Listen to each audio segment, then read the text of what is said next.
Hey guys, welcome back to my channel. Hope you guys are doing really well. Today I'll be sharing with you my personal favorite recipe.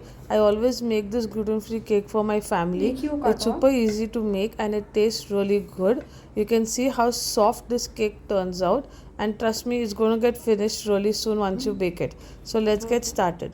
In a bowl, I have taken some milk and then I'm going to add vinegar to it. So if you're adding milk, make sure it's lukewarm, it's not very warm. This helps the vinegar to easily curdle the milk, and then before that keep it aside for 5 minutes so that it curdles properly. Then after that we are going to add the other ingredients, that is your sugar. You can use any sugar if you like, just avoid jaggery.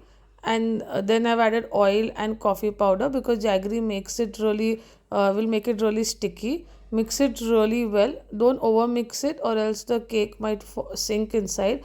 Then I'm adding my dry ingredients, that's the cocoa powder, baking powder, baking soda, and jawar flour. Mix everything really well till the batter consistency is formed. And I also add xanthan gum. So if you attended my classes, you will always see that I've added xanthan gum. It helps in binding of the cake, and it gives a good texture for any gluten-free cake. I've added little walnuts into it, and now I'm pouring in a 6-inch cake tin. I'm going to bake this at 180 degrees for 25 to 30 minutes till the toothpick comes out really clean.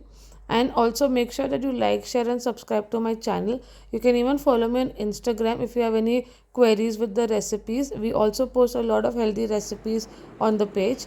I have piped some chocolate ganache on top of this cake. So for ganache I use a 2:1 ratio, but if you are wanting to make something vegan or healthy, I prefer using the Amul dark chocolate, and as it's vegan and it has even sugar free options. And for the cream I use coconut cream or coconut milk. So hope you like this recipe and do try it and let me know your feedback.